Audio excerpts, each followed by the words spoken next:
Hola, muy buenas noches. Mi nombre es Sofía Estrada. Bienvenidos a otro episodio más de La Cuarta Pared con el tema de hoy, asesinos seriales. Espero que lo disfruten.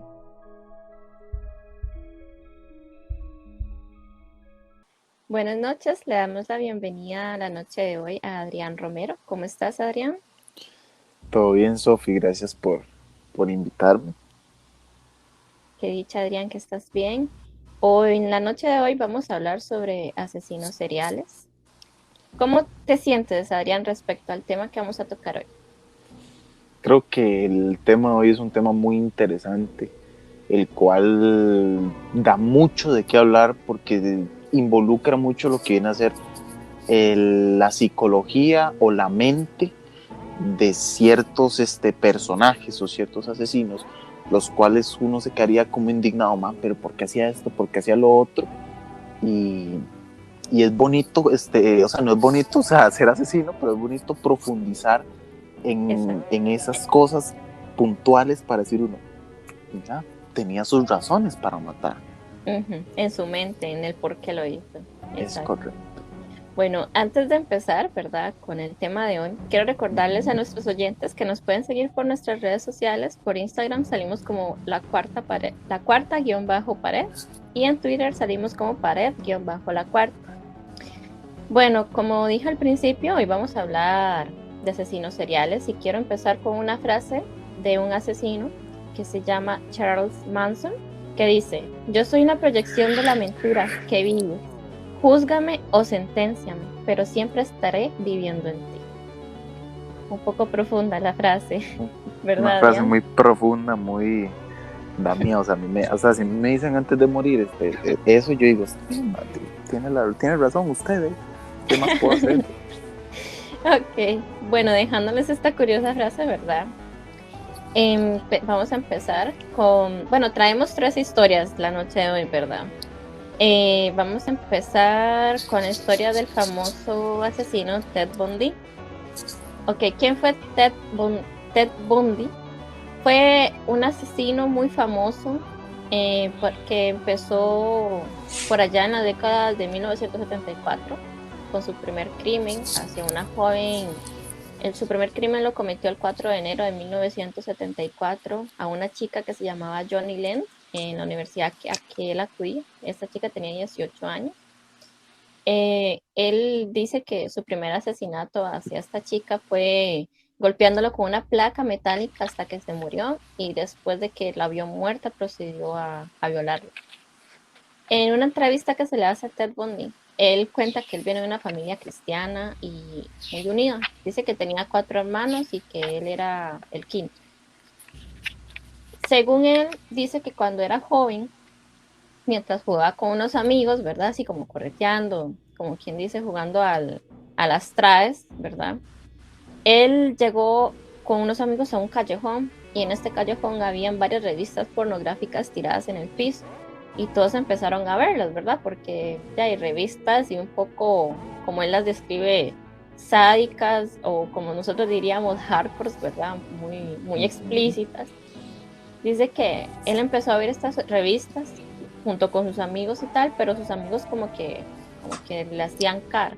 Pero él se obsesionó con estas revistas. Él cuenta que las revistas que él miraba eran como, por así decirlo, como que expedientes de la policía con fotos y cosas así, de asesinos de mujeres, de violaciones y tal, que tiraban así como que en la calle.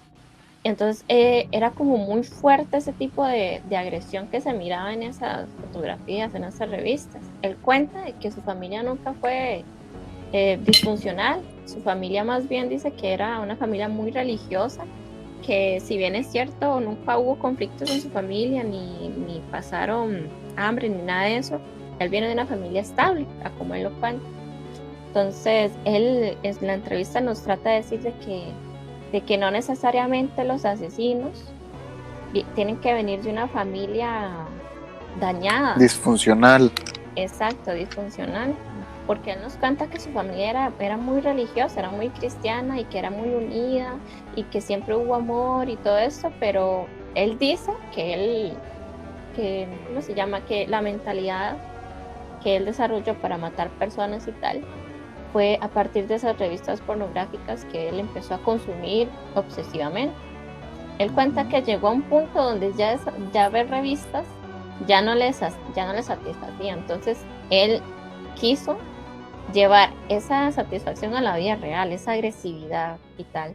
Y ahí fue donde cometió el primer crimen, como les dije al principio, el 4 de enero de 1974, mató a su primer víctima, esta joven Johnny Lenz de 18 años.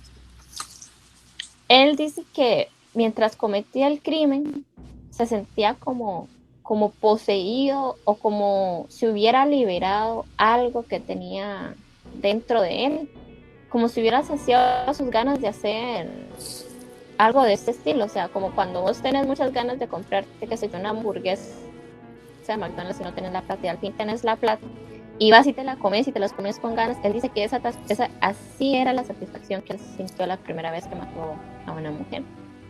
Que bueno, Ted Bundy se dedicó a eso, a matar y a violar mujeres y a hacerles daños, ¿verdad? De hecho fue un asesino que casi que fue para las mujeres en aquellas épocas, era como, el ma era muy guapo, entonces las güelas decían como, ay, a mí no me importa la que me misma viole, atracción, sí, la misma atracción provocaba, o que sea, se le acercara. Ajá, es correcto. Sí, de hecho dicen de que prácticamente Ted Bundy para algunas mujeres de esa época era como un dios, o sea, no les importaba que fuera un asesino, pero como estaba muy guapo y eso, no les importaba ir y que las secuestrara, las matara y las violara, porque, y por eso, y ahí es donde uno llega y dice, ¿por qué llegar a ese grado de, o sea, qué tenemos nosotros en la cabeza, nosotros como ser humano, de llegar a pensar tal cosa? Es algo tan Es que también descabellado. los cambios generacionales, ¿verdad? Y la mentalidad de las mujeres de la época no estaba tan, o tal vez no era tan recurrente, no podría decir así. Tal vez un tipo así, guapo, pero con esa mentalidad como una mentalidad diferente. No de buena, no una muy buena mentalidad, pero tal vez como que las atraía, ese modo sádico, ese, Esa cara de chico malo, como uno dice. ajá, es correcto. Sí. Si ustedes y actualmente las mujeres de hoy en día, no todas, aclaro, no todas, de ahí, ¿verdad? Les gusta una que otra cosa rara, ¿verdad? Y uno se queda como, y uno aquí solo, ¿verdad? Uno Pero bueno, siendo niño no, bueno. es correcto. Sí, ay no. Bueno, él también en la entrevista que le hicieron, él nos cuenta que él era una persona común y corriente. Dice que él no se embriagaba, o sea, no se emborrachaba, él no tenía pleitos con personas, o sea, él era una persona común y corriente. Era bien conocido en su comunidad y por ser una buena persona. Pero como él dice, hay personas como yo en nuestro diario vivir, sin vicios, con buenos amigos, ni como quien dice, con buena presentación, pero que mantienen un secreto muy grande escondido. Y ese secreto va creciendo y creciendo hasta que lo liberamos. Y pasan estas cosas como la que yo hice, fue la que dijo él. O sea, él lo que trata de decir es de que usted puede ver a su vecino, el que sale a pasear a los perritos y el que es muy animalista, todo eso, y pura vida, ¿verdad? No le hace daño a nadie. Pero usted no sabe lo que esa persona esconde.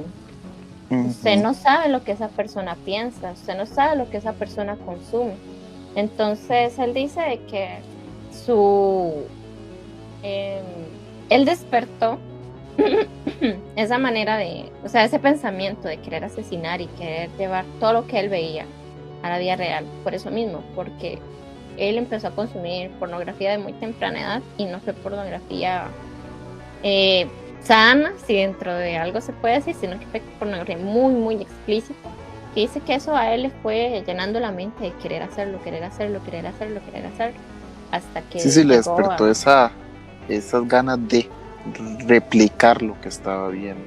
Exacto, esas ganas de matar a alguien y abusar de su cadáver. Entonces él explica eso, de que hasta en la persona más común que uno puede ver, uno no sabe que consume ni nada de eso.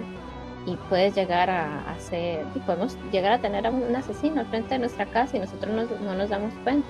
Él dice de que no lo vean, o sea, que él está consciente que es un asesino porque sí, porque así lo dice la ley y porque ahora él está pagando su sentencia, pero que de cierta manera él es una persona que desgraciadamente consumió cosas que no debía, que lo hizo un ser como él era. Y eso es lo que él nos trata de, como de explicar en esa entrevista, que él es una persona normal, que él está consciente que mató y tal, pero que estemos conscientes de que personas como él tenemos en nuestro diario vivir a nuestro alrededor y no lo sabemos. Sí, que Y pues así, básicamente que estamos rodeados de, bueno, rodeados tal vez no, pero tal vez una que otra vez nos hemos topado con alguna persona, con algún asesino, pero es tan común, uh-huh, tan normal, que nosotros no lo notamos así, no lo vemos, y nada sí, más para nosotros es una persona más en el exacto. mundo, una persona más que nos topamos, una persona más que hemos visto y ya. Sí, no sé, Adrián, si a vos alguna vez te dijeron que, por ejemplo, sí, si esa persona es capaz de matar a un animalito, es capaz de matar a una persona. Y te decían como, así es como empiezan los asesinos. ¿Alguna vez escuchaste eso? ¿Te dijeron Sí he eso? escuchado, nunca me han dicho eso, pero sí lo he escuchado varias veces, Ujú, porque sí he visto que ciertos casos de asesinos empezaron matando, no, no todos, pero muchos empezaron con pequeñas cosas, como matando animales, y eso, el matar a los animales, como que despertó el deseo de tener presas más grandes y así sucesivamente, y fueron despertando ciertos tal vez fetiches o cosas así como viciarse con cierto tipo de personas, cierto tipo de mujeres, hombres, mujeres, adultos, adultos mayores, eh, lo que sea, o sea, hay miles de formas sí, de en ese caso, pelirrojos y cosas así. exacto, en ese caso a uno le dicen, porque si mata a un animalito ya está echado como un asesino, pero él nos dice que no. En este caso y él era una persona común y corriente. Lo único malo de él fue que él lo recalca muchas veces, que la manera en la que él siente que se convirtió en la persona que se convirtió, porque él no se trata de asesino. O sea, él es consciente que lo es, pero él no se refiere a si uno fue un asesino, fue eso. Uh-huh. Ver revistas no aptas para una persona de su edad en aquellos tiempos, para un niño, y eso fue lo que él lo cambió. Él no mató animales, Uh-huh. él no le hizo daño a ninguna de sus compañeros cuando era pequeño ni nada. Simplemente fue eso, que cuando fue creciendo ese secreto, esa idea de que tenías escondido, fue creciendo y creciendo y creciendo hasta tal punto de llegar a cometer lo que hizo. Y bueno, Adrián, aquí llega mi primera historia de este asesino de Ted Bundy, que es muy famoso. Espero que algunos lo conozcan. ¿Vos tenés alguna que Una, nos quieras una, compartir? una, una historia muy interesante, la verdad, Sí. eh, de cómo personas normales se vuelven de gente macabra, literal, gente tal vez no de odiar, porque tuvo un detonante. Tal vez si nos ponemos a pensar, si él no hubiera visto eh, esas revistas en aquel momento, tal vez no hubiera hecho lo que hizo. Ujú, O sea, tal vez hubiera cambiado su vida. O sea, es donde uno se pone a pensar, ¿qué pasa si no lo hubiera hecho? ¿Qué pasa si aquí? Pero exacto. bueno, eso lo analizaremos en otro momento. Bueno, yo les tengo una historia muy interesante, la verdad, que es de Harold Chipman, alias el Doctor. Sí. Qué miedo. Ok, una persona normal, común, corriente y silvestre, ¿verdad? De Nottingham, Inglaterra, nació en 1946. Es el segundo de tres hermanos. Tenía una familia de clase trabajadora, un padre camionero, el cual casi nunca estaba en casa. De esos, ¿verdad? Muchos casos de verdad de personas que no tienen mucho al papá en casa por temas de trabajo. Él era un caso de esos. Tenía una madre extremadamente controladora, una madre sobreprotectora, sobrevaloraba a lo que viene a ser a él, o él era como el favorito de ella. De los 3 hermanos, él era el favorito, entonces ella lo sobrevaloraba. La mamá básicamente lo tenía a él como un dios. O sea, para ella la mamá, o sea, él para la mamá era todo, era sus ojos, su vida, todo lo que pueda existir en el mundo, ¿verdad? Era muy consentido Este, por la mamá. era muy consentido. Su madre le pasaba repitiendo día tras día tras día que él era el mejor en todo lo que hacía, en lo cual lo llevó a un pensamiento, provocó un pensamiento de superioridad hacia las demás personas. Pensamiento en el cual puede ser que no sea lo mejor, pero verdad, era yo soy mejor que usted. ¿Por qué? Porque mi mamá me lo repetía día tras día tras día.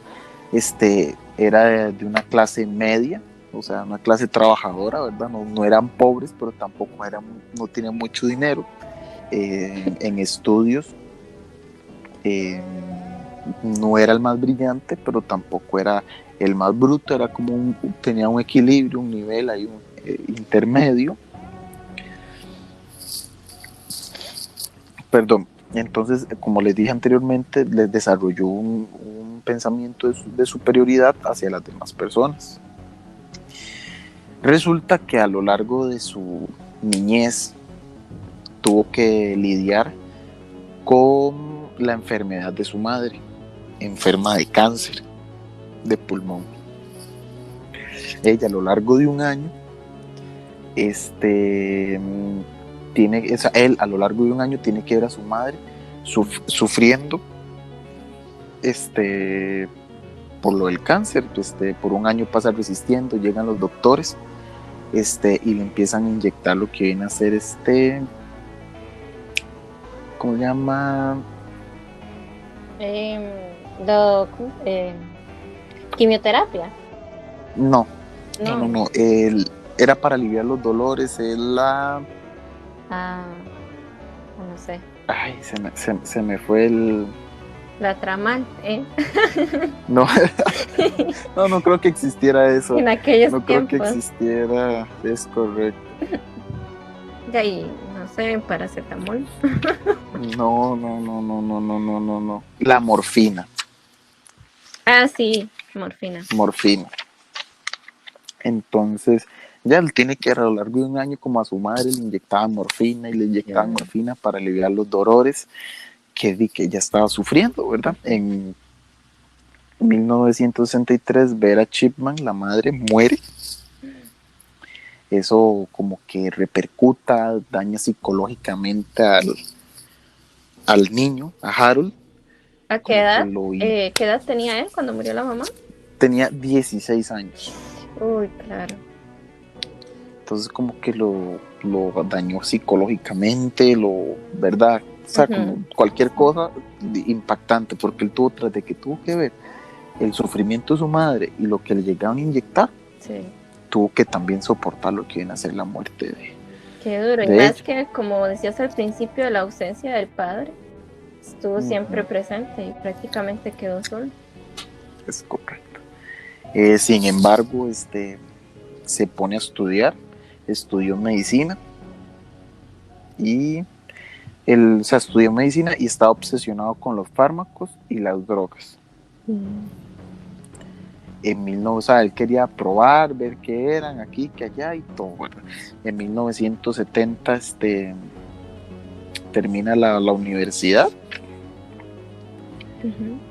pero hay un problema, que al momento de terminar de la universidad queda enganchado a la morfina, se vuelve adicto a la morfina. Empezó, en ese transcurso empezó a consumir, en esa adicción a los fármacos, empezó a experimentar qué eran los fármacos, qué funcionaba, qué hacía este otro, porque lo quería vivir en carne propia, y quedó adicto a lo que viene a ser la morfina. A lo largo de su vida, como seguía ahí, se casó, tuvo solo una esposa, una novia y todo, la cual lo acompañó hasta el momento en que él muriera, ¿verdad? De misma forma, empezó a trabajar en una clínica cercana de ahí, de Nottingham. Sus compañeros, a lo largo de su trabajo, a lo largo de lo que estuvieron ahí, empiezan a notar faltantes de medicinas, de fármacos.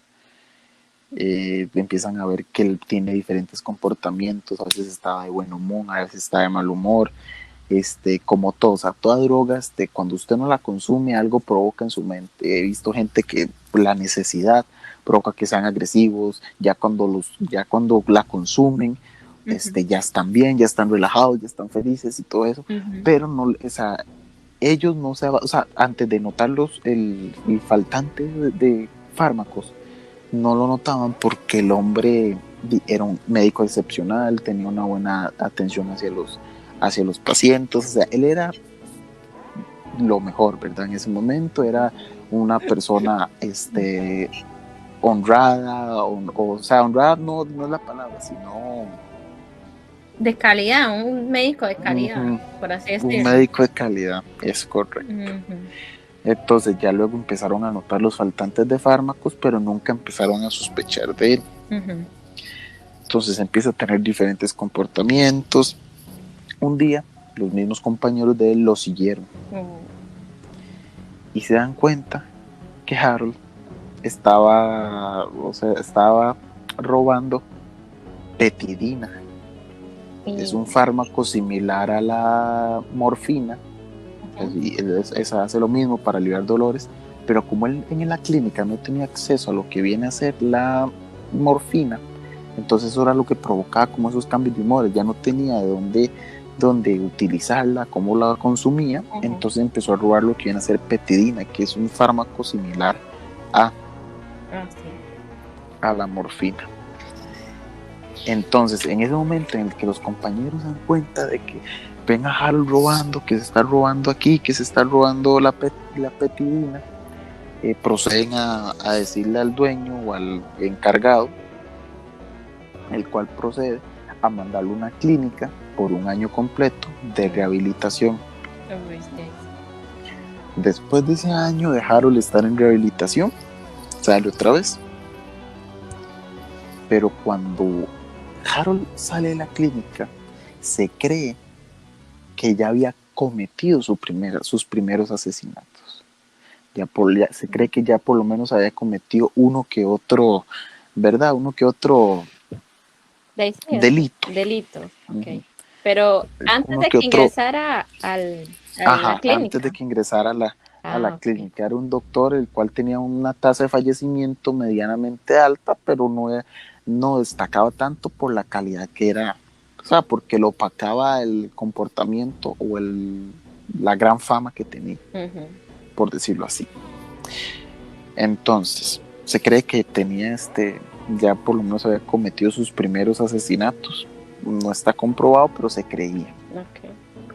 Al salir de rehabilitación, ya cuando pasa el año en rehabilitación, al salir de rehabilitación, es donde empieza su ola de asesinatos.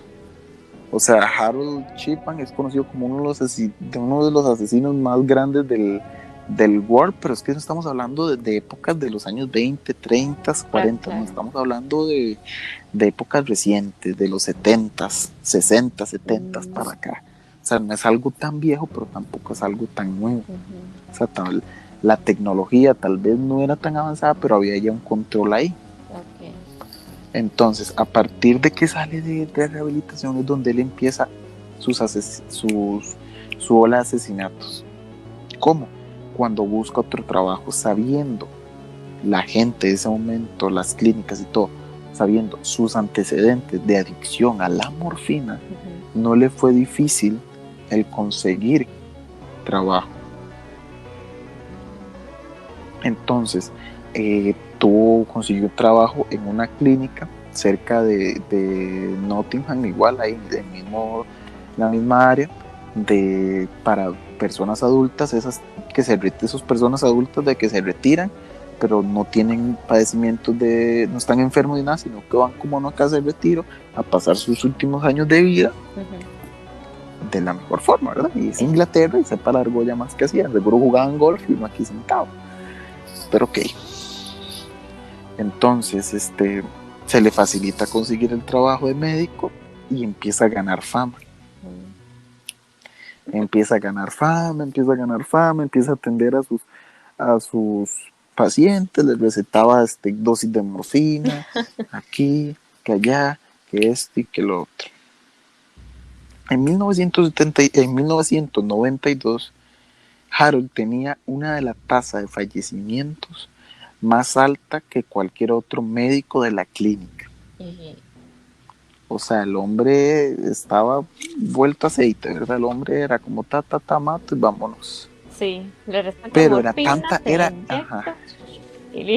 tanta la fama que tenía que no, eso era lo que opacaba. Lo que opacaba esa cifra, lo que opacaba los momentos. Así. Como que lo encubrían. Ajá, o sea él mismo se encubría, pero por la fama. Lo que no le pasaba por la mente a las personas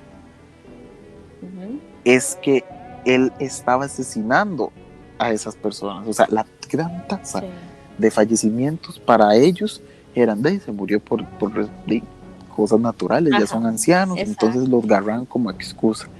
Pero lo que no les pasaba a la gente por la mente, los de la clínica, los encargados, era que Harold los estaba asesinando. Entonces, en ese momento, antes de que se dieran cuenta, Harold se independiza, o sea, se va de la clínica porque él sintió ya como que ya empezaron a sospechar, porque ya la tasa de crecimiento de fallecimiento era muy grande, como que ya se estaba dando a notar, entonces se independiza y se va. En ese momento crea su propia clínica, la cual fue un gran éxito, fue una clínica no enorme, fue una pequeña clínica, pero con un éxito, ¿verdad? Enorme. Llegaban todo tipo de personas, adultos, jóvenes, adultos mayores, etc. Ahí es donde empezó a matar a cientos de sus pacientes. O sea, más que todo mataba a personas mayores y mujeres solas sin familia, o sea, esas mujeres típicas que están en Inglaterra, que no tienen cerca ni al papá, ni a la mamá, ni al hermano, ni un tío, ni una abuela, nada, que están solas, así como quien dice que yo me voy ahorita para Estados Unidos y no tengo pero ni dónde caer muerto en Estados Unidos. Charles Chipman, encantado de atenderlo. Es correcto. Entonces, y mujeres sin familia. ¿Cómo mataba él? ¿Cómo hacía para matar? Él llegaba, los atendía y los mataba con sobredosis de morfina. Pero ¿cómo hacía él para decir, pero, o sea, porque esas personas no decían que no, o no se daban cuenta que le estaban dando? Porque agarraba la excusa de que para poder darle esa sobredosis de morfina, que él tenía que hacer algún tratamiento, alguna forma de tratar ciertas cosas, y le inyectaba otra dosis o dobles dosis de lo que él en realidad necesitaba. Entonces esa era su forma, eso era su modus operandi, el sobredosis de morfina y el excusar de alguna forma médica el poder inyectarles más. Ay, qué miedo. O sea, usted sabe lo que es ir de un doctor y que le diga, ok, tome, le receto esto, se lo inyecta, pero ocupo inyectarle más por esta otra cosa, pero también por esto, y por lo otro, y ya cuando usted se da cuenta, ya goodbye my love, literal. O sea, ya son momentos que uno dice, ya no se puede confiar en nadie. De ahí no, qué miedo. ¿Cómo quisiste preguntar, pero cómo no se dieron cuenta la gente? Porque él, con sus mismos colegas, pasaba los certificados de defunción, se los pasaba para que los firmaran, porque, ¿verdad? Ocupaba primero, o sea, él tenía su clínica, pero ocupaba pasarlo como a otro nivel para poder, o sea, él no tiene la clínica para como la morgue, por decirlo así. O sea, él no tenía eso entonces se lo pasaba a colegas doctores que firmaran el certificado de que murió, y llegó un momento en que los mismos colegas, al ver que eran muy repetitivos los casos o la similitud en casos de muerte, que ya ni siquiera los leían, nada más lo firmaban, pasaban, firmaban, pasaban, firmaban, pasaban, firmaban y pasaban. Y así con cientos y cientos y cientos de pacientes. Y así pasó una década en Inglaterra, matando a personas y nunca dijeron nada. Nunca se dieron cuenta. Nunca se dieron cuenta, o sea, muchos de los cuerpos se incineraban, entonces no podían hacerle una autopsia para saber qué era lo que pasaba. Entonces, como te dije anteriormente, Harold mandaba los certificados médicos a colegas para que los firmaran. Entonces, y se quemaban. Entonces, algunos cuerpos los quemaban, otros no, otros sí, eso obviamente. Entonces, vamos a inculparlo de esto, pero ya había ciertos cuerpos que estaban quemados, no le podemos hacer una autopsia, porque se elimina todo, ¿verdad? No queda ni un pelo vivo. Sí. Resulta que en 1998, o sea, hace unos cuantos añitos, ¿verdad? No es tan viejo, no es reciente. Sí. Para toda la gente del 98 que nos escuche, alguno, ¿verdad? Tal vez se acuerde o tal vez le contaron, no se sabe. Fue el año del fallo, el año donde Harold Chipman cometió un error. Fue el año donde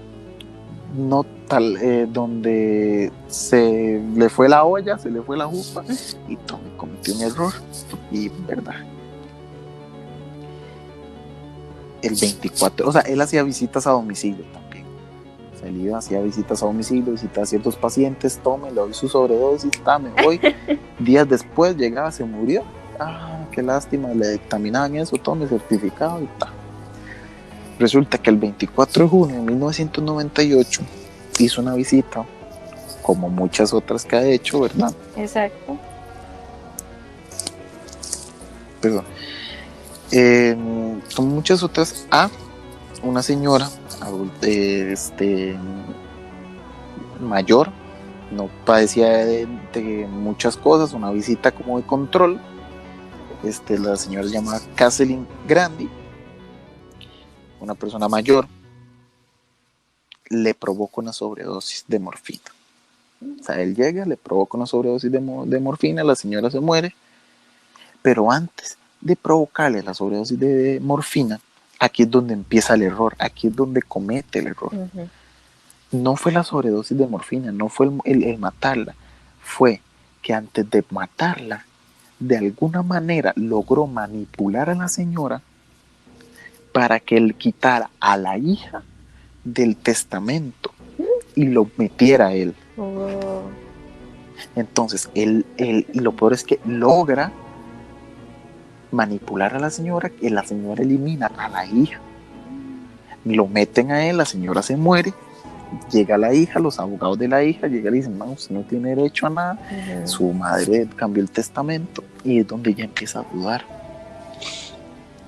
Y ella dice, pero ¿cómo? ¿Qué pasó aquí? ¿Qué está sucediendo? Llega a la policía, denuncia, llega indignada, denuncia lo acontecido y reclama que hubo una manipulación del doctor Harold Chipman a su madre. La investigación se llevó a cabo, se hizo la investigación necesaria, no se encontró nada.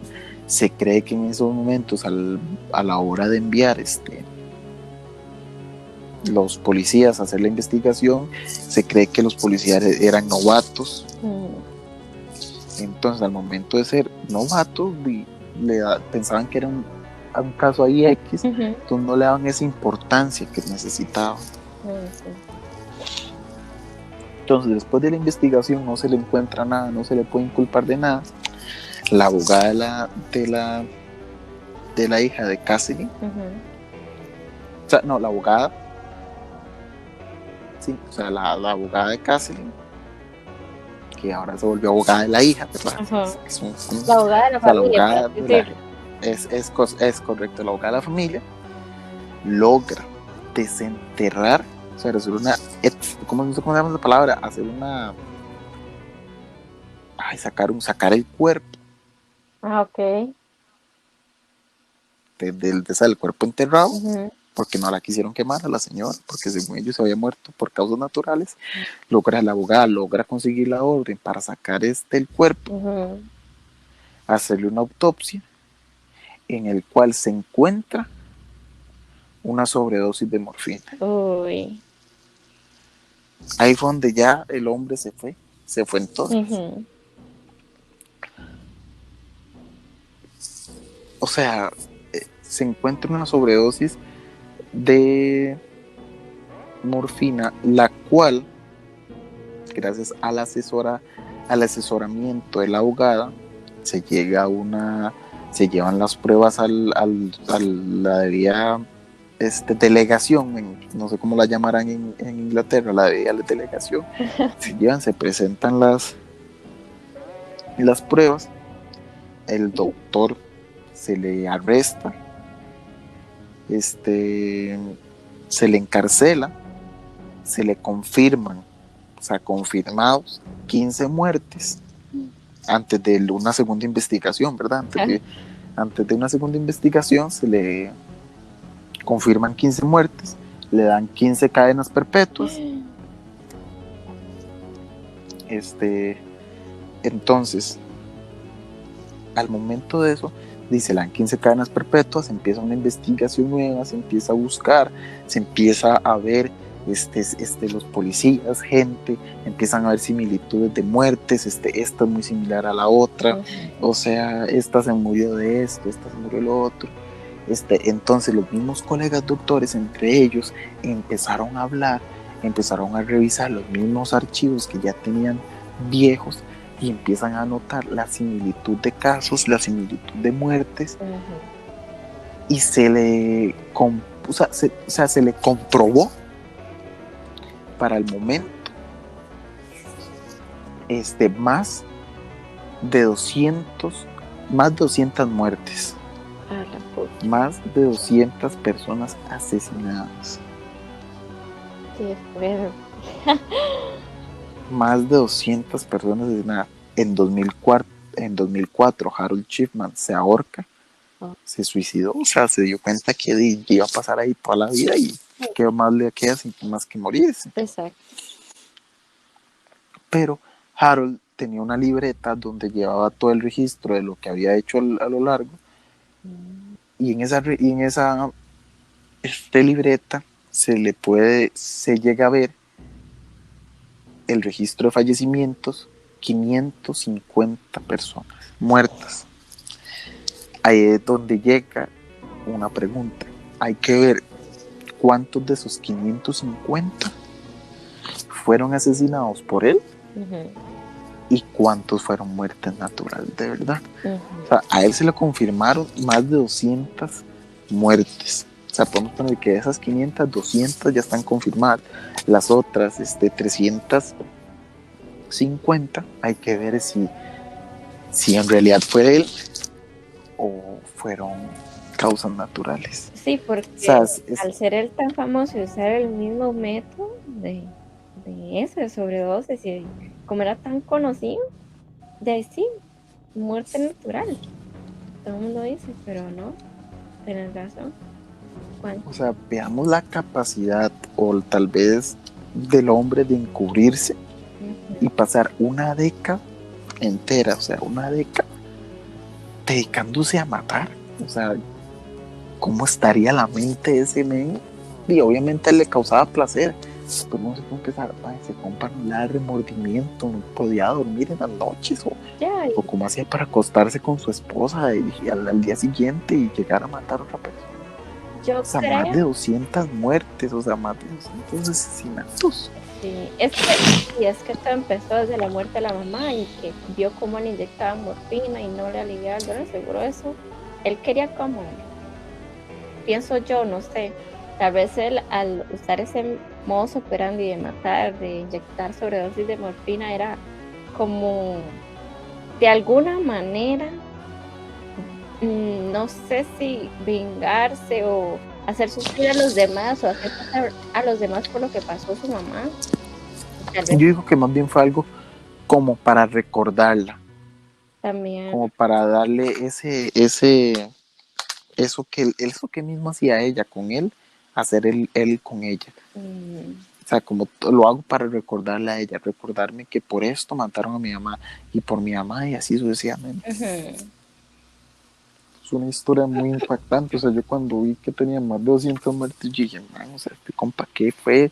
Sí, Tenía de dónde vivía. Ya cuando leí el caso, que era un doctor. es que sí, siempre he hecho ser un doctor y ser un doctor excepcional, o sea, conocido. Sí, tenía un negocio exitoso, una clínica exitosa, pero de ahí vemos que detrás de su éxito estaba, ¿verdad? Un poquito de, no sangre, sino de morfina ahí inyectada en dosis Porque no es no como que venía y recomendadas. agarraba ahí un cuchillo y los apuñalaba y no, o sea, era como que le inyectó sobredosis, digo de que fue causa natural, sé que a este lo van a quemar, esta no tiene familia aquí, nadie la va a buscar, bla, bla, o sea, es como ya todo un plan ejecutado, ya sabía, pero de ahí, como usted dice, se fue en todas en la última. Pero vemos, o sea, el modus operandi siempre fue el mismo. Sí, Sobredosis, vato, firme, vámonos. Pero como los colegas se dieron cuenta que era tan los fallecimientos, los certificados seguro que pedía que ya ni siquiera los leían, nada más lo firmaban y lo mandaban. y es que también qué raro al decir, pero a este madre se le muere todo el mundo. Algo raro tiene que tener, ¿no? No se pone a pensar eso, es como que, ay, sí, ya otro muerto más, firme y vaya. Al pasar, es como, ¿por qué no pensar en algo está haciendo mal o por qué se le morirá tanta gente? ¿Qué causa lo mató? O sea, muy raro. Pero es que, bueno, también eran otros tiempos. Quiero pensar de que la tecnología no era tan avanzada como hoy en día y que siempre le hacen autopsias antes de llevarlo a cremar o cosas así. Hay que pensar eso, ¿verdad? También, pero más de 500 muertes y saber cuántas sí fueron naturales y al rato y todas no, ¿verdad? Al rato y todas las muertes sí fueron causadas. Pero ya confirmadas tuvo más de 200, o sea, ¿qué más quiero? O sea, ¿qué persona actualmente en el mundo ha matado a más de 200 personas evitando Donald Trump como una bomba nuclear, ¿verdad? Pero Sí, es muy difícil. bueno, Y pasar y ya tanto, Perdón, ¿qué ibas a decir? y pasar tanto tiempo en eso sin levantar sospechas. Sí, es que esa es otra, mucho tiempo, pero es que lo que vos dijiste, o sea, al principio, que era tan reconocido, por así decirlo, que ya es como, era reconocido seguro porque a como mataba, me imagino que también daba buenos tratamientos, entonces la gente decía, no, si se muere sí es por causa natural, porque de ser conocido es porque también hacía cosas buenas, no se lo mataba gente, ¿verdad? Es correcto. Entonces, eso lo ayudaba a encubrirse. Bueno, y ya la última historia que les traemos la noche de hoy es la historia de Aileen Wuornos. Ella fue una asesina. Bueno, Qué emoción. fue una mujer asesina, ¿verdad? Porque no solo los hombres matan personas, también las mujeres. Pero bueno, el caso de ella es un poco triste, curioso y deja que pensar, deja muchas puertas abiertas. La cosa es de que, bueno, se dice que Aileen Wuornos fue una mujer que desde su infancia sufrió abuso sexual de parte de su abuelo.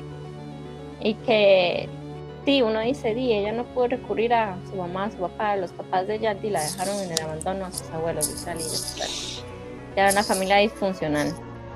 Su abuela era una alcohólica, entonces ella no podía así como respaldarse de su abuela ni nada. Entonces ella creció así, sufriendo abusos sexuales de parte de su abuelo. En 1964 ella empezó a trabajar de prostituta y empezó a optar por diversos nombres, ya diversas identidades, por así decirlo. Porque ya ella para esas fechas de 1964 ya tenía muchos cargos como de conducción temeraria, que manejaba en estado de ebriedad, que hurtos, cosas así. El primer asesinato que ella cometió fue el 30 de noviembre de 1989 y ella mató a un ex convicto. Ella le disparó porque ella dice que ese ex convicto la intentó violar. Claro, ese ex convicto tenía antecedentes de eso, de secuestro, violaciones y también de asesinato. Ella en una entrevista que se le hizo, ¿verdad? Dice que la misma policía le dejó las puertas, como quien dice, le dejó las puertas abiertas para que ella siguiera cometiendo sus homicidios. Porque dice que ella es consciente de que ella dejaba muchísimas pistas por las cuales podían dar con ella, podían saber quién era ella y tal, pero la misma policía hacía caso omiso a estas pistas que ella dejaba. Entonces, ella, como quien dice, la policía le dijo, siga cometiendo delitos, siga matando gente, ¿ya? O sea, no sabes qué clase de pistas era como las que dejaba así como para incriminarse ella misma. Sí, ella con la misma arma que los mataba la dejaba ahí en el lugar de los hechos, dejaba huellas dactilares. Era muy obvio. Muy obvio, exacto. Por eso ella dice de que ella es consciente que la policía sabía lo que ella hacía, pero la encubrían. Pero ¿por qué la encubrían? Que es lo que ahorita vamos a ver. ¿Por qué la policía nunca dijo que es esta, vamos y la arrestamos? Ya sabemos que ella empezó a trabajar de prostituta desde 1964, era ya 1989 y fue cuando ella cometió su primer delito, ¿verdad? Bueno, esta mujer fue condenada a cadena perpetua y a ejecución, a ella la mataron. Y aquí es donde viene, ok, ella dice, al final de la entrevista, ¿verdad? Así como que un poquito, ella dice de que hay miles de hombres matando y violando afuera, pero pero ejecutan a una víctima de violación solo por defensa propia. Y es lo que ella murió así, como indignada. Bueno, la cosa es de que ella fue condenada a cadena perpetua y ejecución, ¿verdad? En la última entrevista que le hicieron antes de morir, dice que a ella la interrogaron mucho. La BCI, que es el Banco Central Internacional de Estados Unidos, dice que la interrogó porque a ella la llegaban a buscar mucho personas para hacerle entrevistas, que para novelas, que para futuras películas, que para esto y para lo otro, como sacar dinero de su historia. Y a eso ya no le gustaba para nada. Ella misma dice que, ella misma decía de que si la iban a buscar para hacer un libro, para hacer una película, que mejor ni fueran a buscarla, que ella solo iba a hablar con las personas que la escucharan y escucharan su versión y le dieran un juicio justo, porque ella dice que ella no tuvo un juicio justo, que ella fue una víctima de violación. A pesar de que ella haya sido prostituta, no significa de que ella no pudo haber sido víctima de violaciones, y que todos los asesinatos que ella cometió en un año, que mató a cerca de más de 10 hombres en un año, fue en pura defensa propia. Entonces, bueno, ella dice que mientras la estaban entrevistando, ¿verdad? La agredían, como que la forzaban a que dijera los detalles del por qué. Eso, claro, para sacar la información, para, como le digo, hacer libros, películas y todo eso. Dice que además de eso, en 1997, dice que esta misma gente usó presión sónica como método de tortura para que ella dijera porque realmente lo hacía, o más bien, como ella dice, para ellos escuchar lo que realmente querían escuchar y no lo que yo quería, no la verdad de los hechos. Ya. Dice que usaba un método de tortura para que ella dijera la verdad de los crímenes, pero como ella misma dice, yo siempre le dije la verdad, depende de ustedes como sociedad si me creen o no, porque ella sí lo dice en la última entrevista. Además dice que los mismos policías hicieron quedarla a ver como una completa loca, ya como que todo lo que ella decía era porque ella estaba loca, ya. Entonces ella dice que bueno, eso ya, que la hicieron ver como una completa loca para ejecutarla y que nadie le creyera lo que ella decía. Entonces ahí es donde ella vuelve a repetir la policía no quiere que yo diga lo que realmente fueron las cosas, que la misma policía me encubrió para que yo siguiera limpiando las calles, porque como la misma policía la catalogaba a ella como una prostituta de aventón, y claro, ella fue usada para limpiar las calles y luego fue ejecutada y tratada como loca para que nadie le creyera, por eso mismo, porque era una prostituta. ¿Quién le va a creer una prostituta? Una loca, seguro se droga, esto y lo otro. Y es lo que ella le indignó mucho. Ella dice que a pesar de que asesinó a muchos hombres, ella salvó a muchas mujeres o a muchas personas de poder ser violadas o asesinadas al haber ella matado a esos asesinos y violadores, porque literal, a las personas que ella mató se dicen de que eran eso, personas buscadas por asesinatos y por violaciones, y que como ella era una prostituta, dice, la encontraban en la calle, la rejuntaban en el carro y intentaban abusar de ella, y ella en defensa propia los mataba porque seguramente no le querían pagar o querían todo gratis, y como era una prostituta, ¿qué me importa a mí, verdad? Y es ahí donde ella dice que los policías, como ella era una prostituta de Aventón, ella mató asesinos violadores. Y la policía le encubrió todo esto solo para que limpiara las calles, literal. Una vez ya limpió, como quien dice, las calles de toda esa gente mala, la policía la hizo quedar como loca, para que nadie le creyera lo que ella decía.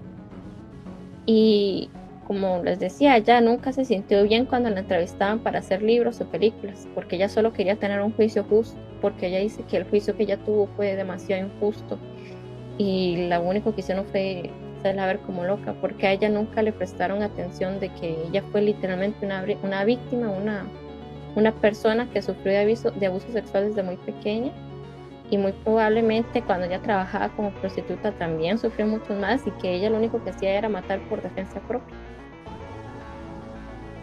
Y ese es el pequeño caso de Aileen Wuornos, que fue una mujer asesina que mataba también a asesinos y violadores, y que no tuvo un juicio justo y fue ejecutada y fue quedada como loca. Y como ella dice en su última entrevista, sociedad, si ustedes me quieren creer, créanme, véanme a la cara y díganme si yo estoy mintiendo.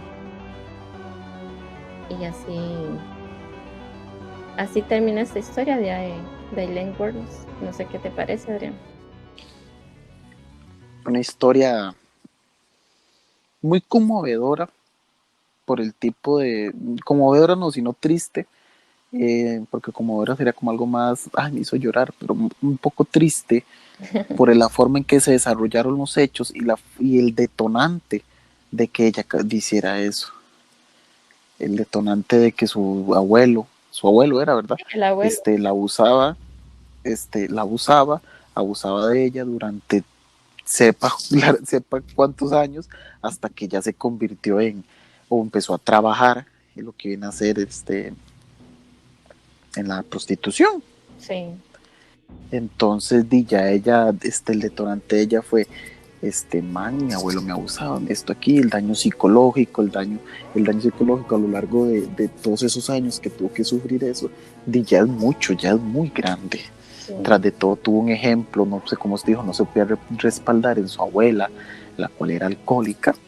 Sí. Entonces tampoco tenía un ejemplo así como que muy bueno de vida, y vemos que también ejerció eso que le enseñó su abuela, el alcoholismo, porque conducía con altos grados de alcohol en la sangre. Uh-huh. Ya luego llevó a cometer su primer asesinato, seguro ya en forma de deliberación